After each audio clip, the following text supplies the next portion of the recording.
Everyone felt the shift before anyone understood it.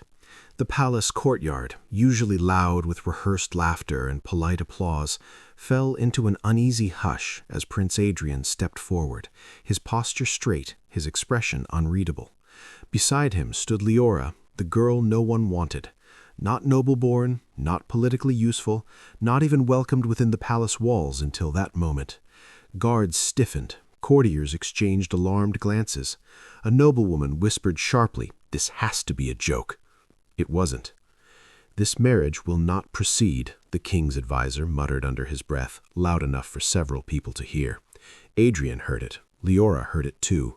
She didn't move. She had learned long ago that flinching only confirmed what people already believed about her. Adrian cleared his throat.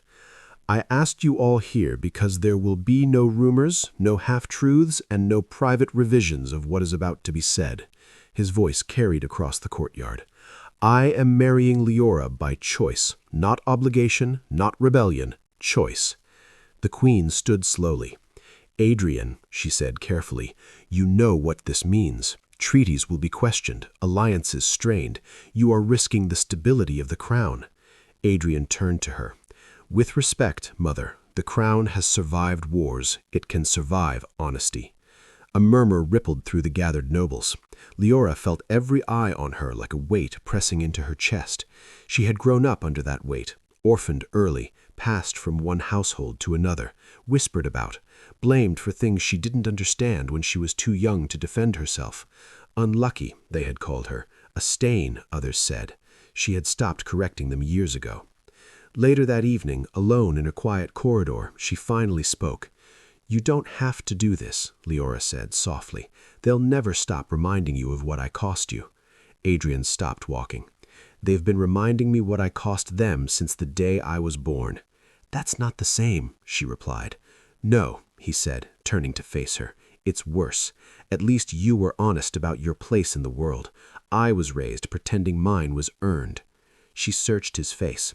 "Why me?" Adrian didn't answer immediately. "Because when everyone else bowed, you asked why. Because when you had nothing to gain, you still told me the truth. Because you don't want the crown, but you understand its weight." Their story hadn't started with romance. It started with defiance. They had met months earlier, quietly. Liora worked in the outer libraries, a place nobles rarely visited. Adrian had wandered in one evening after an argument with his counsel, looking for silence. Instead, she found her standing on a stool arguing with a senior archivist. "You can't remove those records. They're part of the kingdom's history." "They're inconvenient," he snapped. "So is truth," she replied. Adrian laughed before he could stop himself. Both of them turned. "And who are you?" the archivist demanded. Adrian said nothing. Liora studied him for a moment, then shrugged. "Someone who enjoys watching cowards argue with paper." That was the first time anyone had spoken to him like that without fear or ambition. It unsettled him. It intrigued him. Their conversations grew, quiet, guarded, honest. Adrian never told her who he was at first.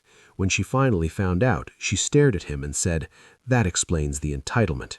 Then she went back to sorting books. When he proposed, not with a ring but with a question, it was in the same library. "If I asked you to marry me, would you believe me?" Liora didn't laugh. "I'd ask what it would cost you." "Everything," Adrian said. "And what would it cost me?" she asked. "Your peace, but you'd never lose your voice." She was silent for a long time. Then she said, "Then yes." The palace did not forgive easily. At the first council meeting after the announcement, an elder lord leaned forward and said, "Your Highness, this girl has no lineage, no alliances, no strategic value." Adrian replied calmly, "Neither did my grandfather when he seized this throne." Another noble snapped, "She'll embarrass us." Liora, seated quietly beside Adrian, spoke up. "I already do," she said, "but embarrassment fades. Weak leadership doesn't." Silence followed. Not agreement, but shock. Whispers became insults. Invitations were withdrawn. A maid hissed at a servant, "She's a phase." One night, Liora found Adrian staring out over the palace walls. "They hate me," she said plainly. "They hate uncertainty," he replied. "You remind them that bloodlines aren't destiny." "What if they're right?" she asked quietly. "What if I break you?" Adrian turned. Then I'll break honestly. The wedding day arrived under heavy clouds. Attendance was thinner than expected. Some nobles stayed away in protest. Others came to watch the failure they were sure would follow. When Liora walked down the aisle, her dress simple, her head held high, someone whispered, "She doesn't even look royal." Adrian smiled when he saw her. "You look free," he whispered. The marriage shook the palace, but the aftershocks were worse. Adrian faced constant resistance. Deals stalled. Advisors resigned. Liora was excluded from functions meant for the future queen. One night, Adrian lost his temper. "They're undermining everything," he said sharply. "Every decision." Liora met his anger calmly, then stopped trying to please them. "You don't understand," he snapped. "This isn't about pride. It's about survival." "And you think I don't know survival?" she replied. Her voice didn't rise, but it cut deeper. "I've survived being unwanted my entire life. I just didn't expect it to follow me here." The words hung between them. Adrian exhaled slowly.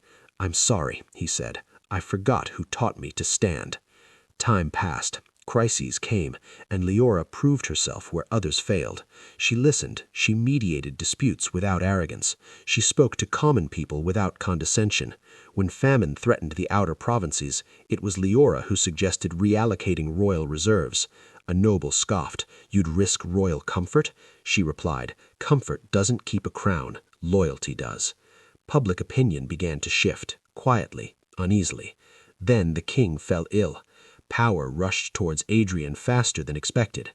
Advisors circled, pressure mounted. One night, a lord offered Adrian a solution. "Annul the marriage," he said. "Blame sentiment. The people will forget her." Adrian stared at him. "Leave." When Adrian told Liora about it, she said only one thing: "If staying costs the kingdom, I will go." Adrian took her hands. "You are the kingdom." The king died weeks later. Adrian was crowned. Liora stood beside him, not because tradition demanded it, but because the people did. Years later, when stability returned and the palace felt quieter, Adrian asked her, "Do you ever regret it?" Liora smiled faintly. "Being unwanted taught me how to survive. Being chosen taught me how to live." If this story kept you watching till the end, take a moment to like this video. It helps more people discover stories that challenge power and tradition. Subscribe for more gripping stories about love, courage, and impossible choices. And tell us in the comments, was the prince reckless, or was this the bravest decision a ruler could make?